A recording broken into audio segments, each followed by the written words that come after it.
do that. We're going to activate that ballpark year-round. So I've been talking to Mark about some of the concert activity that's been going on elsewhere. We want to try to partner in that. We're hoping that the stadium is probably the right place for some of the acts that will be brought to town. We're looking for other ways to activate the stadium. We're going to enclose the upper deck so that next year we'll be able to handle 150 people, and you're invited. I don't want to interfere with this lovely facility, but if you're ever looking for a place, I'm offering it up. By this time next year, I hope the stadium's going to have an event space like this. And what we're really looking to do is, right, the streetscape. Downtown, people are around, we were talking about it earlier, but around the stadium, that hasn't happened yet.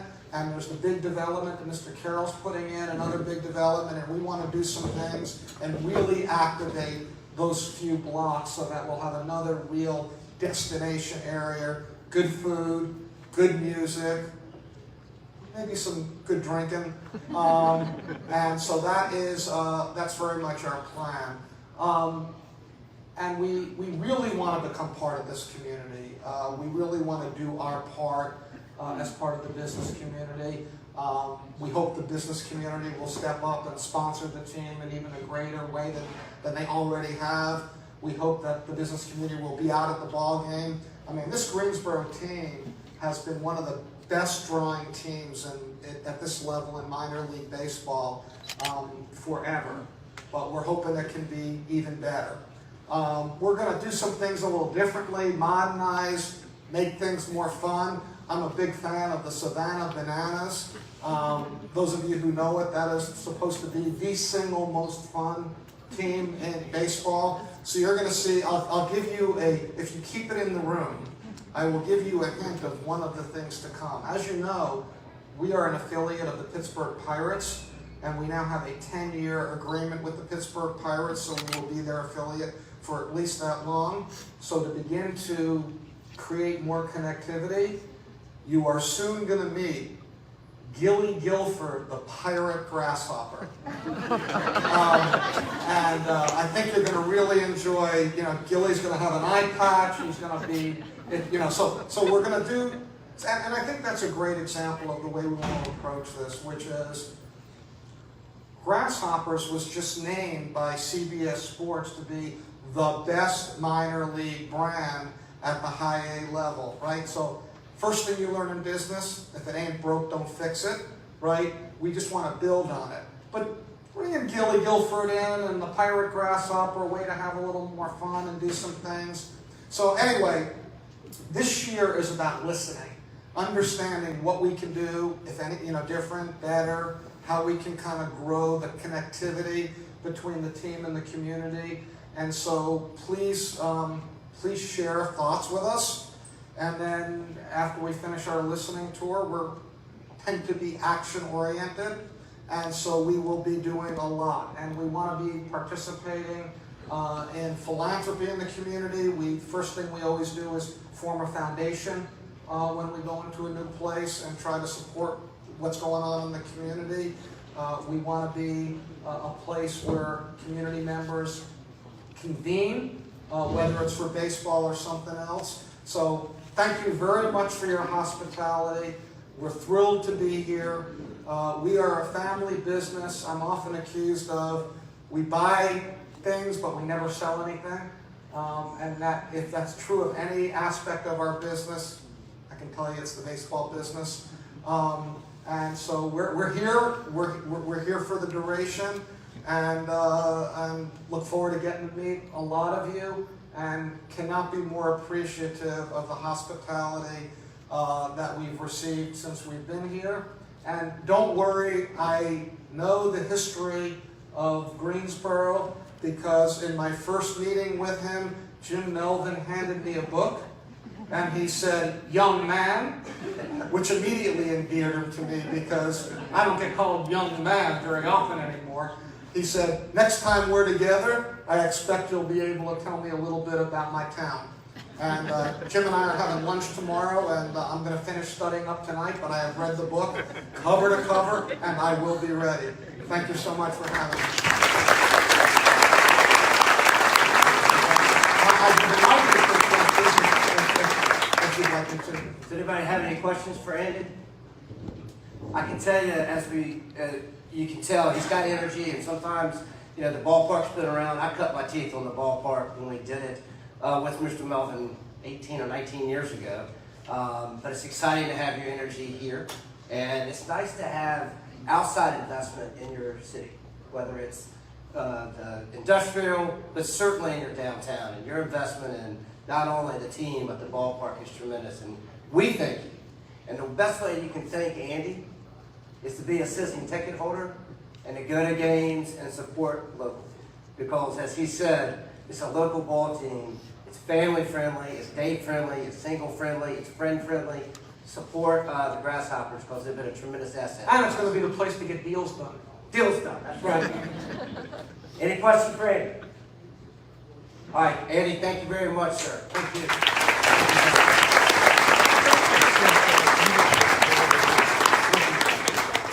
We are blessed to have Andy here and all of you in this room together. We're going to talk about a lot of information. I'm going to try my best to not overwhelm you, but you're going to see the excitement that is what Andy bought into and what you have witnessed. I also want to thank, I see Adrian over here, I want to thank our DGI board. So if you're a board member, if you want to raise your hand, most of them are over here.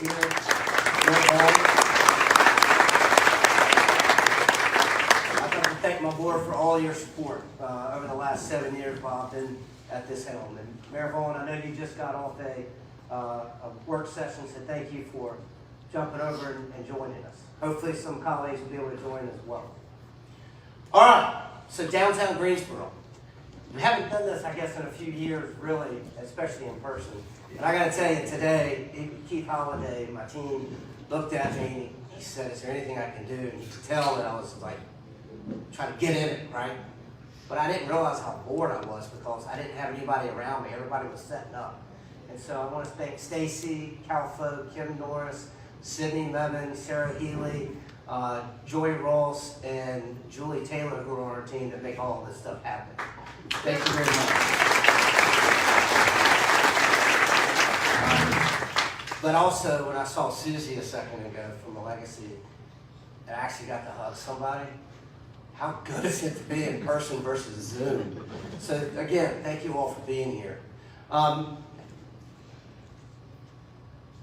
see. Did I do it right? There we go. To remind you, our mission at Downtown Greensboro Incorporated, it started in 1997, and the Business Improvement District began a few years after that, which I'll talk about in a little bit. But really our mission is to build and lead the social and economic development of the Center City. And you'll understand that more as I go through it. But literally, it's that simple. When we think about a project and we think about an event, it goes back to, does it fit our mission? To lead the social development and the economic development of the Center City. This is a slide, and this is an oldie, but I think a goodie. So when I was thinking about what it was that I wanted to relay to you today, and about downtown Greensboro, what I didn't want to do was just let y'all leave here thinking that the only thing we discussed was downtown Greensboro. We're all in this together. This is a slide, and Robbie Perkins was mayor at the time, I think, when I did this. I gave this presentation about 9 years ago to Piedmont Triad Partnership.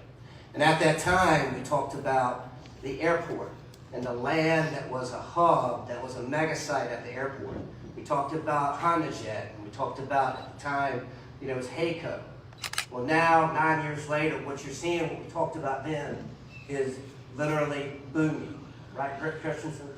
So this is literally a slide. This is a presentation that I did 9 years ago. We talked about the mega site back then. We talked about what the future is going to be. And it took 9 years, but it happened. Fred, again, Toyota is now here. We talked about East Greensboro and the high impact zones. We talked about Project Haystack at the time. Robbie, do you remember that one, Mayor? We talked about the urban loop and we talked about regional connectivity, and in the center of it is downtown Greensboro. And my purpose for telling you that is what we talked about and what was set in motion 9 years ago has come through fruition. So what we're doing today may take 4 years or 5 years or 9 years, but it's happening right now. We, and I said this 7 years ago, Greensboro has to achieve our potential.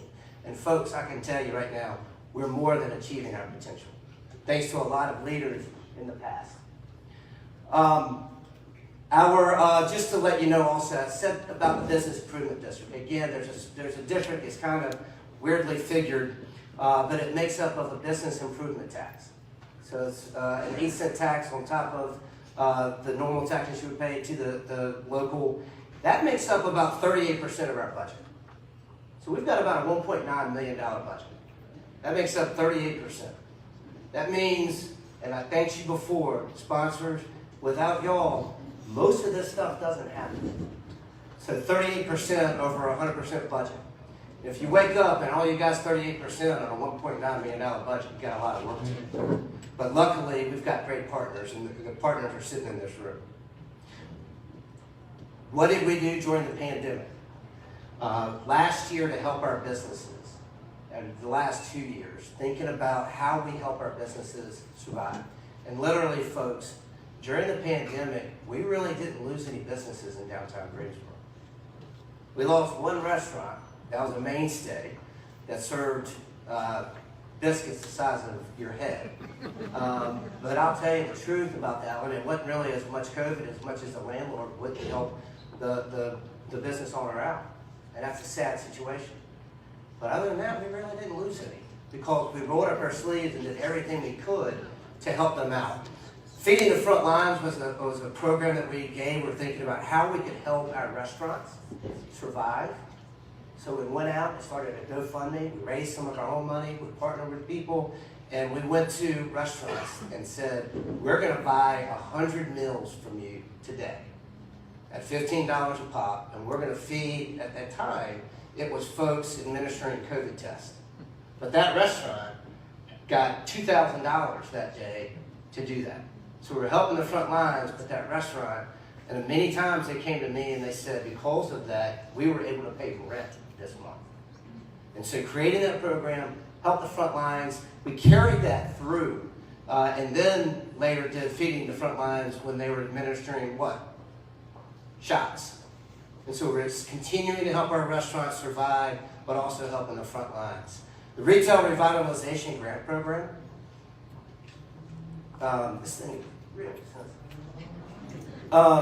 This was a program where like, okay, we helped restaurants. What are we going to do for retail? So we went out, and the United Way had a program the city participated in. We raised a lot of money. Guilford Merchants Association, I don't know if Mark or Michelle are here. They helped us on this as well. We were able to give 75 grants, totaling over $112,000 back to our retailers. And basically the criteria for this grant is, do you have a business in downtown? Will you stay open? And do you have a heartbeat? And if you did, if you could fog a mirror, we gave you $1,500. And in that, you can see it was a myriad. We helped so many different businesses. And again, it was just do whatever you want to with the money, stock your shelves, pay your rent, keep your lights on. Let's stay together in this process. While this is going on, we passed through the city of Greensboro and Guilford County our strategic action plan. And this is our 2030 plan. You know, COVID put a dent. I was wanting to get everything done in 10 years, and hopefully we still can. But thanks to a lot of support, we were able to get the plan through. You know, this is a small screen, I get it, but basically we went out and we met with thousands of people to seek input. This is not really Downtown Greensboro Incorporated's plan. This is the community's plan about what we can accomplish together. We're going to need a lot of help together to accomplish this. It doesn't just happen with one organization. And we put goals on what people wanted to think and be in Greensboro, and it was be connected, be known. This is all pre-COVID. Be connected, be known, be creative. I don't know about being at home. I don't know if anybody wants to be at home anymore. Be together, be employed, be green, be healthy. big moves and then strategies about how we're going to accomplish that together. And so goes back to our mission. When we think about things going forward, how does it fit in our strategic plan? How does it fit in our mission? Then, if people want to be connected, how do you connect people? And if everybody's staying at home and these businesses are trying to survive, how do you bring people downtown in a safe environment in which to keep the businesses afloat? So we created a program in conjunction with the city, and the mayor was tremendously supportive of this program called Open Streets. And Open Streets was, we opened the street, we closed the street down to open it up so that folks could mill about downtown on Elm Street in a safe way and support the restaurants. We created virtual First Fridays. We did it Together Towards Tomorrow. That was a program we did in conjunction with the Business Journal, where we had Scott Baxter from Contour Brands. We had Frank Gilliam, Chancellor of UNCG, and we had Dr. Mary Jo Cable talk about the healthcare industry and what they were going through at the time. We had a tremendous response from that. We created an extravaganza, which we're doing again this year. That's not a misspelling. You can go egg hunting in downtown Greensboro coming up in, I think, 2 weeks. That was a tremendous success because it got people going to our retail shops. And it really moved the needle for our retailers, which is why we didn't lose any. Virtual Freedom Runs. I don't understand why anybody would do a virtual Freedom Run, but they did. It's great. Chow Downtown, the takeout. Working with the state of North Carolina has really been much easier lately. And we'll talk a little bit more about that. But, allowing the alcohol take home and our antiquated ABC laws, what the state has done over the years, starting with the breakfast bill, starting with being able to go to collegiate games, buying beer and wine, and then allowing you to buy alcohol and take it home, moved the needle for our restaurants and kept them not only in downtown, but throughout really the state of North Carolina. And then thinking about when we got to downtown in December, which is my favorite, and bringing all the people back downtown in a safe environment while we could. And then it was post-pandemic. What do we do to keep businesses alive? We created a First Friday Night Live concert. Have y'all been to the First Friday Night Live concert? If you haven't, don't embarrass yourself by not raising your hand, because I see a lot of non-hands. Folks, this is fun, and we're doing things to kick off. You remember the Friday Night Lives that we used to have back in the day? We're doing First Friday Night Lives. It's the first Friday of every month. We've got another concert coming up in May. We'll have one in June, July. July will be July 4th. August, we'll skip September for the Folk Festival, and then October. One of the ones we did was a Wyndham kickoff. Andy mentioned working with Mark Brazel. Working with Mark Brazel, Bobby Long on their initiatives, and the Piedmont Triad Charitable Association with making Greensboro the third leg of the stool in the music industry. We had Chase Beckham, who 2 weeks earlier had won American Idol last year. And so doing things like that to bring energy and vibrancy. And there's going to be more focus on local musicians as well. We've got great talent here. Charlie Hunter, if you've ever heard him play the guitar, is one of the best in the world. Downtown Trick or Treat, shops, bringing people, trying to drive people into retail shops. And basically, the Summer Passport was the cool thing. And I'll give Stacy credit for that one. Basically, if you went into a shop and spent $25 and the shop owner turned the receipt in, it had the opportunity for the business to win $500 and the person that shopped to win $500. Think about that. So if I went to Just Be and I bought a candle, I had the opportunity to win $500 for shopping local, and Catherine, who owns Just Be, could win $500. And how much money did we give away? $12,000 back into the community. Over the last 2.5 years during COVID, we've given back directly, passed through, over $250,000 to help our businesses survive, which is pretty impressive, I think. That's what we did. First, this was Chase Beckham and Hunter Metz. Did anybody American Idol? I wasn't at the time, Now I'm like, that dude is awesomely talented. He's touring with Luke Holmes, and it was a fun show to have. Hunter Metz finished third, who's with him, and I think Mark Brazel's going to bring him back as well. How do you know what's going on? I know everybody, we follow social media a lot. Sydney Mevin, I don't know where she is. She's right there. And she does a phenomenal job. Over the last 2.5 years, she's doubled our Instagram followers.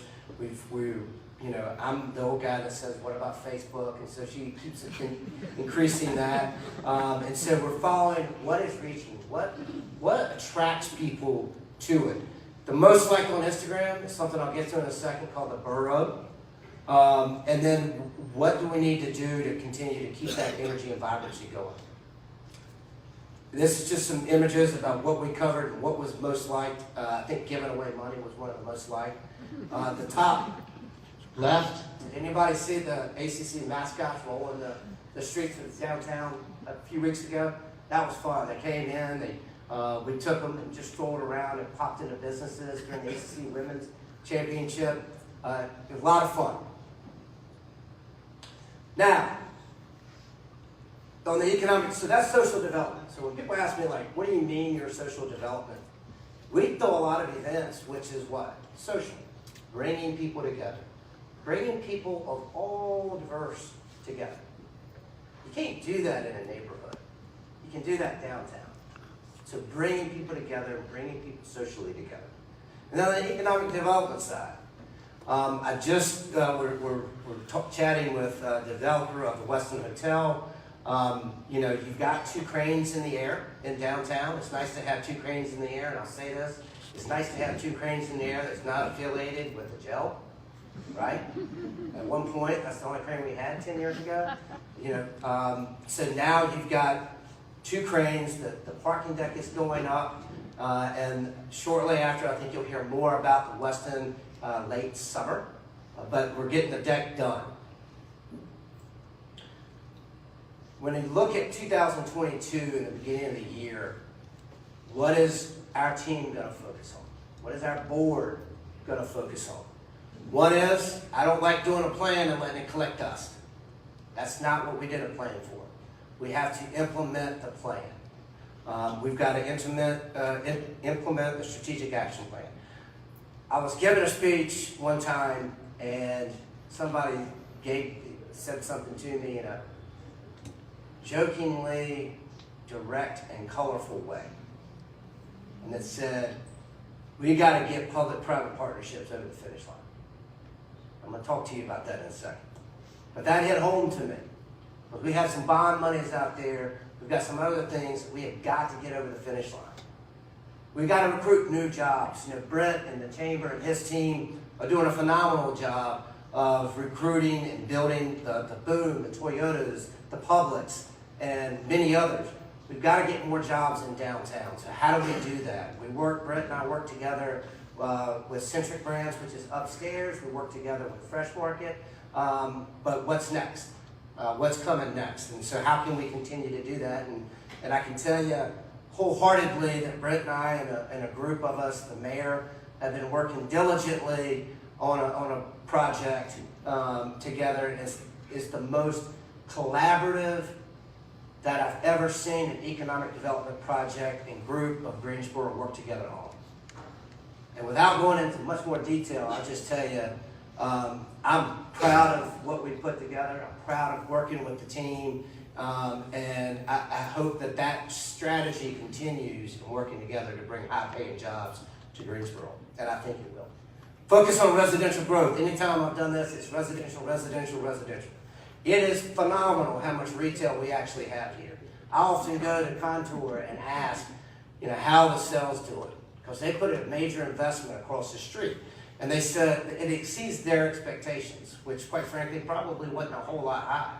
The fact that we have as much retail on our streets compared to the lack of residential we have on our streets is phenomenal. Mayor Knox's wife from Greenville and I walked the street during COVID, and he was blown away with how much retail we have. So it's always interesting when you think the grass is green on so many other sides, the feedback you get from folks that come in to Greensboro. Recruit, restaurant, and retail, we'll talk about that more. marketing downtown in the Triad. If you think about it, when we market downtown Greensboro, we're not just marketing downtown Greensboro. We're bringing people to the Triad. We're bringing people to Greensboro as a whole. Highest and best land use. Working with Ty, the new city manager, thinking about how we utilize and increase our density. There's a lot of things we can do. Working with higher ed, UNCG and A&T, y'all are growing. And A&T and UNCG are kind of growing closer to downtown. We have got to capitalize on that. And then placemaking. Well, I'm always looking at ways that we can think about things. So when you look at what's happening in 2022, dining patios. We kind of did this in 2020 or 2021, but next Tuesday we've got a meeting with restaurateurs and business owners. We've got to get rid of those Jersey walls. You know, we had so much angst over what they used to call, I don't even remember what it was called, parkings. And I hate that term, right? It's patios. It's dining patios. So let's call them dining patios. And the city has been hugely supportive of that. And so what we're going to do is get rid of those Jersey walls. We don't need to worry about the parking anymore because people have gotten over the fact that we lost a few parking spaces. And we're going to have outside dining. And so we're going to implement that by hopefully the fall of this year. We've got some programs set up. The legal ease is done with the city. And so now it's time to dress them up and make them actual patios that are friendly for the restaurant and the consumer. Our ambassadors, I don't know if you met them outside. It's a tremendous program we worked with the city on. It took us about 4 or 5 years to get this really understanding what it is. But these men and women have been such an asset to the community. And they've been an asset in so many different ways, it's hard to quantify. This is Christopher. They just took a shot at him. He was walking, and I saw this, Christopher and Tanisha, yesterday when it was raining. There were 2 ladies that didn't know where they were going. They popped an umbrella and were giving them directions. That's one thing that they do. The other thing, I mean, they're giving directions. They're helping people load and unload. One time they helped them to look like somebody moving into an apartment. Like, hold up. They like literally, the lady at the selfie spot sent me a picture and they were loading furniture upstairs. Picking up trash. That was not in their job description. You know, we've got Brian Vernon, who manages our Clean and Green group, over here in the blue shirt. Let's give him a hand. Brian and his group have been tremendous. And then to have these folks in between our ambassadors and Brian's group, you know, some of you probably have gotten an email or 2 from me because a lot of calls that we get have to deal with folks that maybe the unsheltered population and some things that are going on there. And, you know, having more eyes and ears on the street that have compassion. A couple of the folks that we have on our ambassador team suffered homelessness themselves. So they understand and can relate and can talk through situations. And so this group has been a phenomenal asset for the city of Greensboro.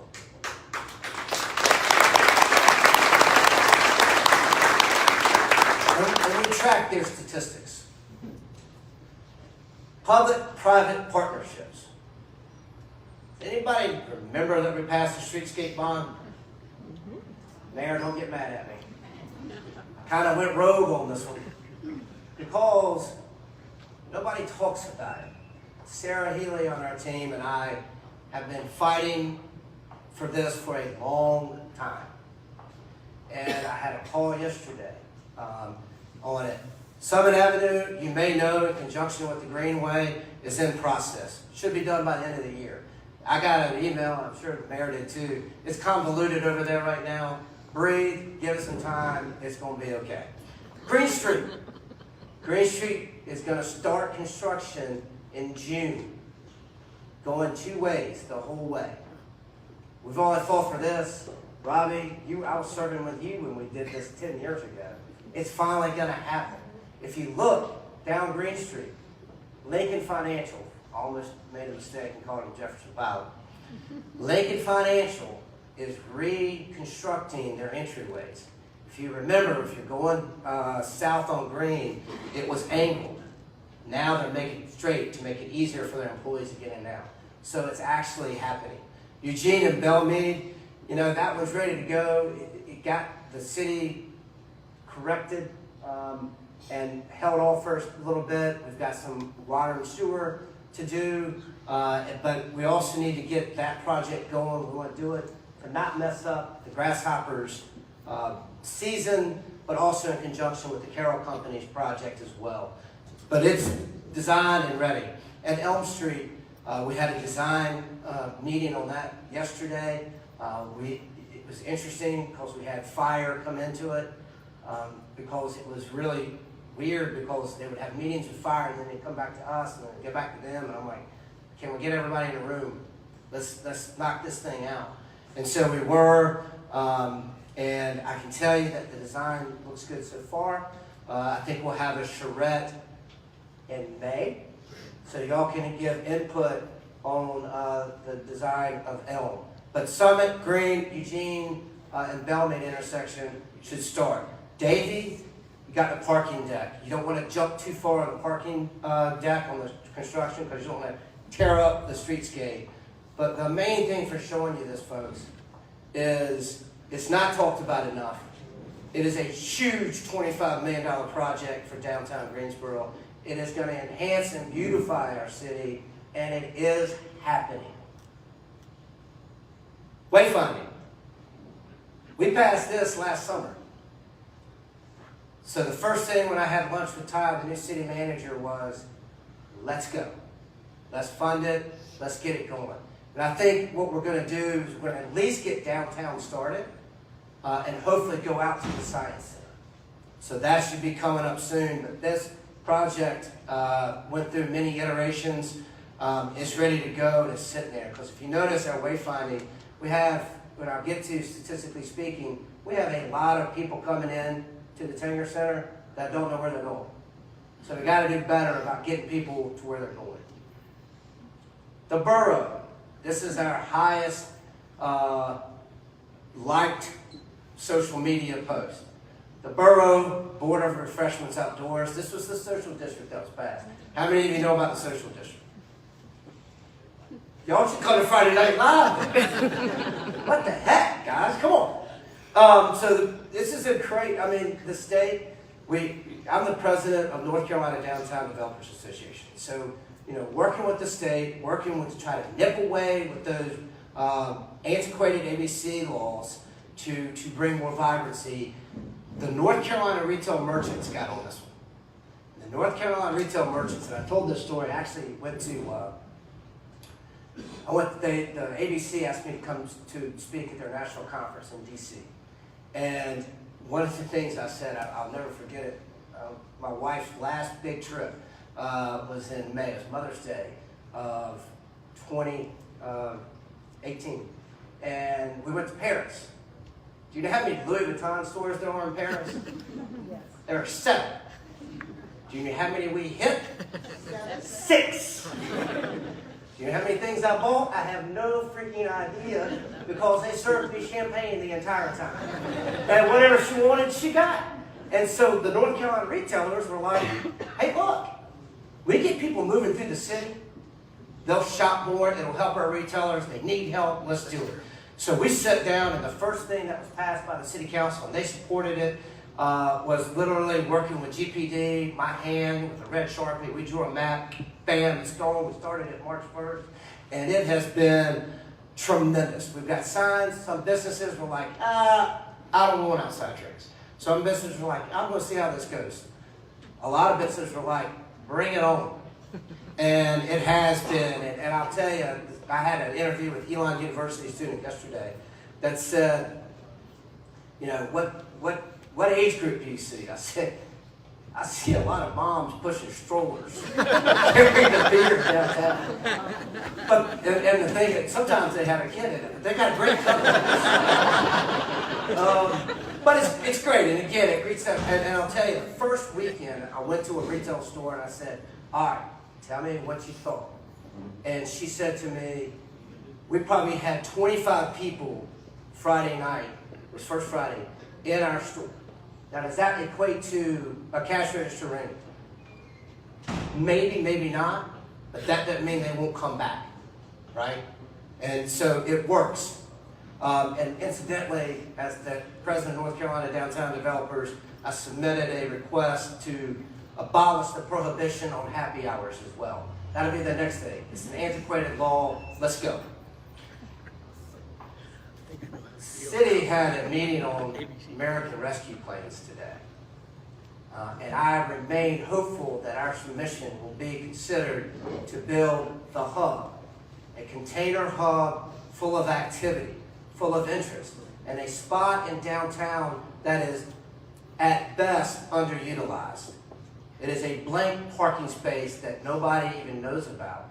But it activate that space. It would bring activity, it would bring energy, it would bring vibrancy, and I remain hopeful that we can get support from the city from an ARP standing that DGI will put money towards the project and create an entrepreneurial hub of activity that we can start businesses that before they can go sign a lease on Elm Street, they start there. We have music, again, energy. We've had a donor that is willing to put up $40,000 to buy a caboose and we've got a restaurateur ready to go. And so again, what we're trying to do with the placemaking is bring energy, bring jobs, bring vibrancy, and do something creative. Most cities do this. Raleigh just opened another one. Charlotte's got two. I remain hopeful that Greensboro can do the same. That's the hub, which is one of the key things when we posed our strategic action plan to City Council. Every City Council person supported a container hub for entrepreneurialism. And we put a 50% MWBE requirement on the program. This is some meat. This is the Tanger Center. In your head, I want you to think about how many people have come to the Tanger Center since September 1st. 267,000 people. How many people went to Durham? 205. And let's just say, I don't think it is, let's just say our data is wrong. Let's give Durham 10 extra%. We still have outdone them by 50,000 people coming to downtown Greensboro. Then you look at, and what you see here is how often, and 179 minutes, 165 minutes. That's your dwell time. Where are they coming from? This is Greensboro's map. It's a heat map. You know, the red in the middle, that's your high energy, yellow, green, purple. That should be typical, right? But look at Raleigh. Look at the activity we're getting from Raleigh, and Durham, and Chapel Hill, and around, right? Now let's look at Durham. Compare this heat map to Durham. They've got Durham and Raleigh as well. But what they don't have as much as us, they're not pulling from us. We're pulling from them. Greensboro, the Tanger Center, is pulling from Raleigh and Durham. How about that? We're opening up new hotels. That's going to open. Website says April. They're taking reservations in June. Again, it's going to happen. The Hampton Inn Suites, 120 rooms. It's got a cool pool. What I love about it too, because I have an ESA, it's pet friendly. Kind of dig that. Neighbors. Has anybody heard of Neighbors? I know some of the Fisher Parker people have. Neighbors is a new restaurant. It's going to happen. They're in construction. It's right near Joymongers. You're going to see a lot of restaurants pop up. How about this one? Does anybody know where the former Dixie Lock and Key building is? It's on Lewis Street. This is the hole in the donut. We recruited, it only took us, Jeff, 3 or 4 years. We got a group that owns restaurants in Winston-Salem to come over, not only invest in the building, they bought it. I think they bought it in January, Robbie? But they bought the building and they're going to put in a great restaurant music concept. They also own Earl's in Winston-Salem, if you're familiar with that. I'm very pumped about this, what's going to happen. Spring Street Apartments. Anybody know where this is? This project has not been announced yet. This is a project that has about 120 apartments. One thing that you'll notice is the design. The design is not settled. It's an urban design. We're having a fight with some folks at the city to get it through, but it's going to get through, and it's almost imminent. This is a property that the Marshalls bought a few years ago. This project, I would argue, wouldn't happen without the downtown Greenway being where it is. And so, Dabney, all your work is coming through fruition. Your vision of thinking about what the Greenway would bring from a tax-based perspective, from an infill perspective. Dabney Sanders deserves a round of applause for all she's done.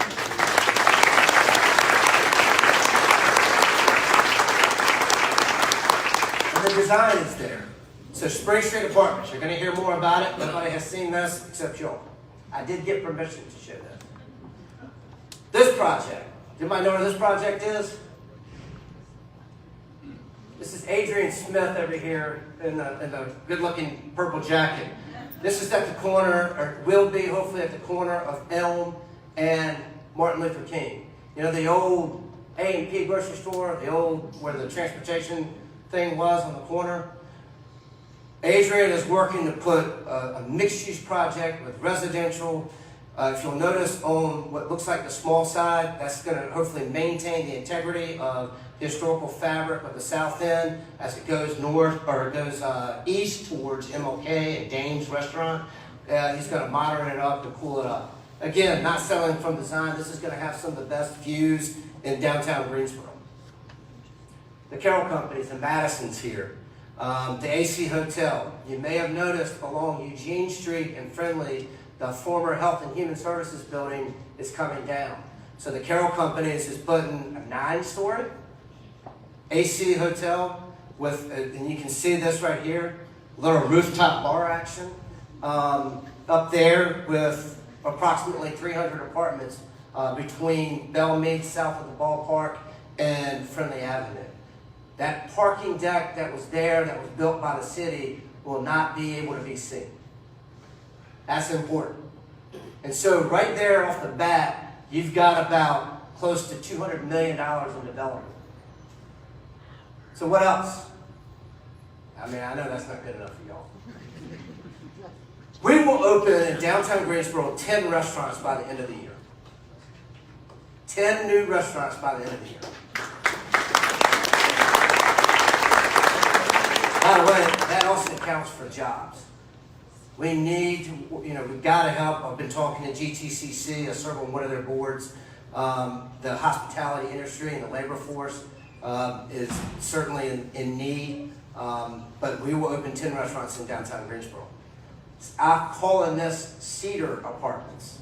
A friend of ours is gonna, he sent me some plans, but they weren't sexy enough like the Spring Street plans, so I didn't feel obligated to show them. But that apartment complex, I will just say, if it wasn't for the Greenway, would not happen. So this will be another exciting development I'll probably brag about next year. Greenway North Apartments. If it wasn't for the Greenway, this building wouldn't exist. These are things that are in the works. We're going to have big office moves. I was talking to a company today that is not located in Guilford County that wants to move their financial firm here to downtown because of everything that's happening. Ironically, a financial firm really wants to be in the borough, the social district.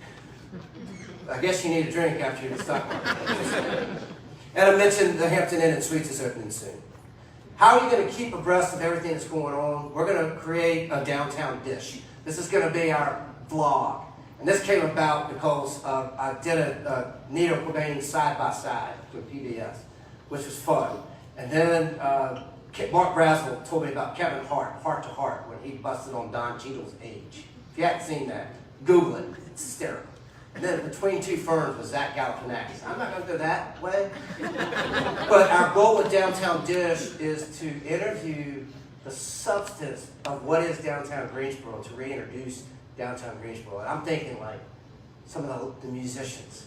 I want to interview some waiters and waitresses and spill their guts about how we actually treat them. Maybe a mixologist on what's going on, a business owner like Wes Wheeler, who's on Undercurrent, what's going on at the Tanger Center. The Downtown Dish you'll hear more about.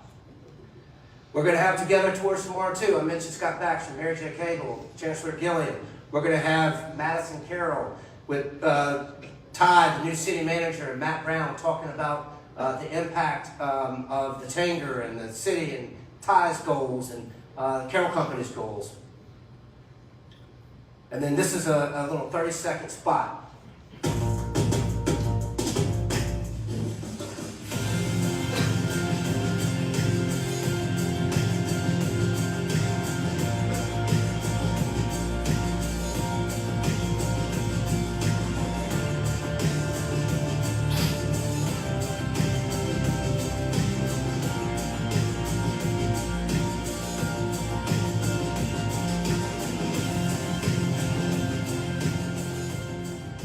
We want everybody to rediscover downtown Greensboro and what we actually do have to offer, especially after the pandemic.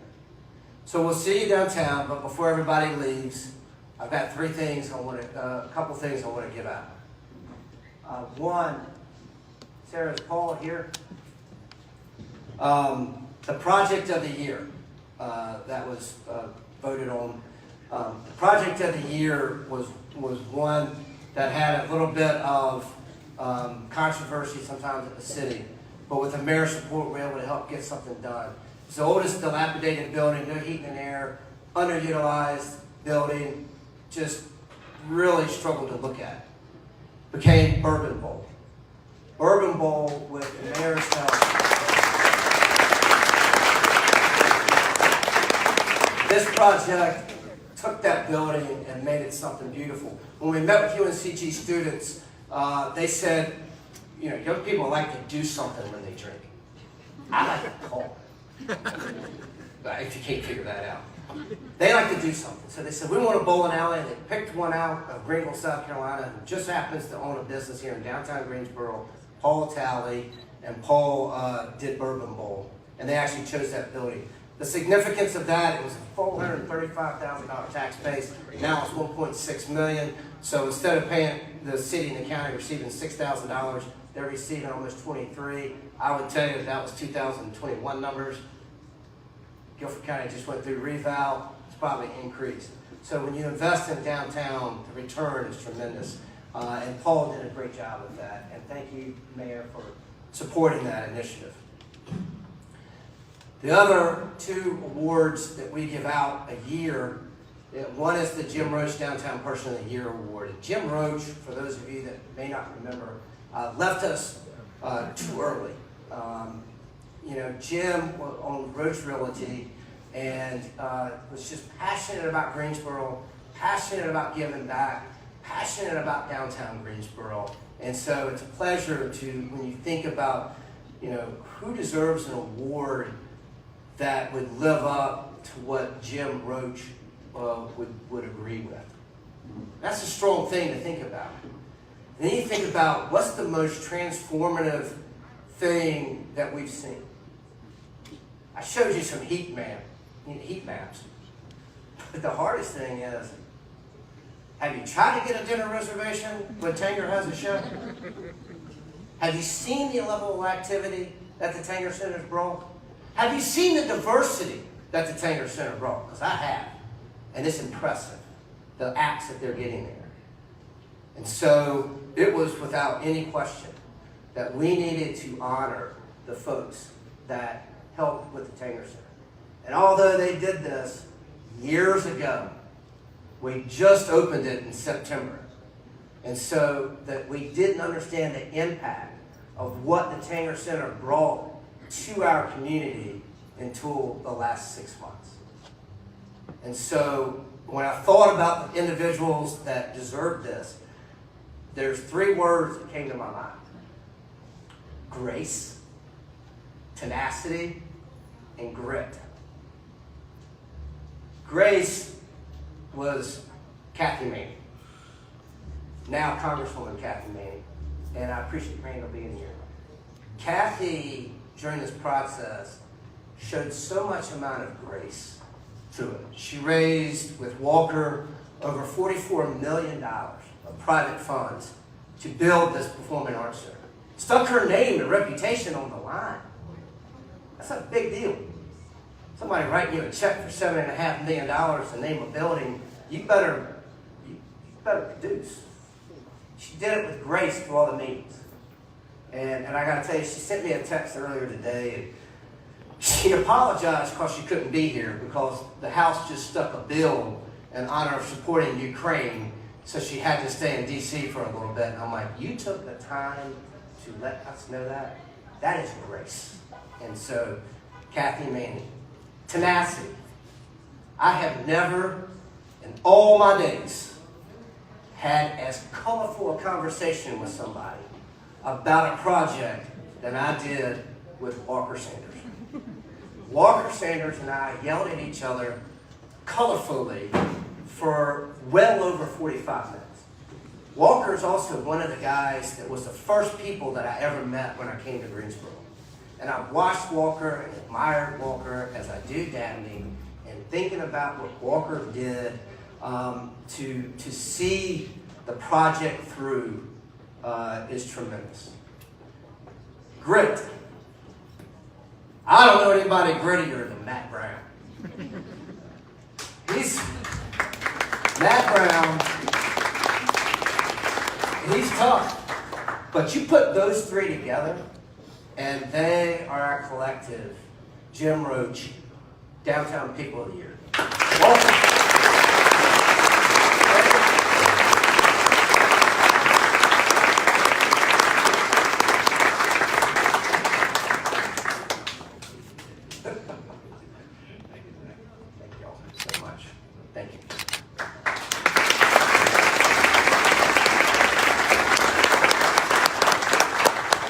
And I'll tell you, as Roy Carroll says on the north end and Andy Zimmerman says on the south end, y'all make me look good.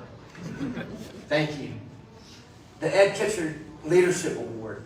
And so when you think about Ed Kitcher, a former city manager, Ed used to meet with my previous counterpart, or my previous job, often to make sure when he was city manager that downtown was a focus, that downtown received from the city what it needed in order for downtown to be successful. So typically this award goes to somebody that's affiliated with the city of Greensboro. And you know, when this project started, we had a mayor that had tenacity and grit and sometimes grace. Those things where it's a tough project. I mean, it's a big project. I had things I wanted to get done as a council member at the time. And we had other projects that we needed to do. It always happens. But this mayor had the vision and the backbone to say, no, we've got to do it, and we've got to do it downtown. And, you know, Robbie Perkins is a leader in this community and has been for a long time. And I will tell you that Robbie has been a good friend, he's been a good mentor, he's been a good big brother, and he's whipped me into shape more times than I probably wanted him to. But him carrying forward this as mayor and sticking it out there and running on it is something that I admire, that we admire. And again, if it wasn't for Robbie, wasn't for Kathy and Walker and Matt, it wouldn't happen. And then you got a new mayor. A lot of times when you got new leadership, the old stuff doesn't come through fruition. It changes. But we had a new mayor that said, no, we're going to figure this out. And I remember sitting with Nancy Vaughn in the Community Foundation conference room and thinking about how we could do this financing package so that it wouldn't hurt the taxpayers, and we could figure it out and get it done and match. And I left, and she kept going. And, you know, to have two mayors with that type of leadership and backbone to see it through and to cobble the votes together on what became a very high investment, but yet high return is tremendous. And I think the Carroll family said it best. If you look at the Carroll family terrace on Elm Street, it's the Carroll family and their 7-figure donation that said this is in honor of our two mayors, Mayor Robbie Perkins and Mayor Nancy Vaughn. Without their leadership, it wouldn't have happened. So our Ed Kitchen Leadership Awards go to Nancy Vaughn and Robbie Perkins.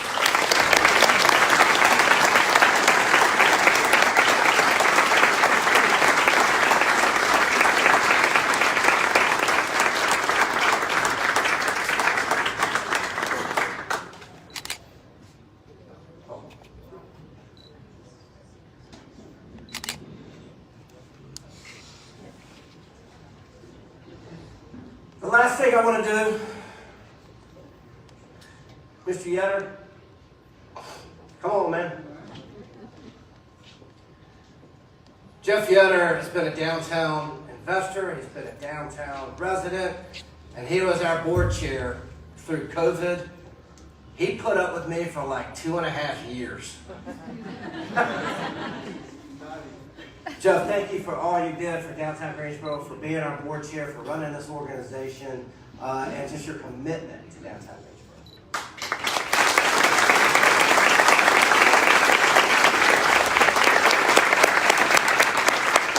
We're going to open up some curtains. We've got some great food. We've got some great drinks. I think I spoke too long. Okay? So if you want a question, grab me afterwards. Thank you very much for being here.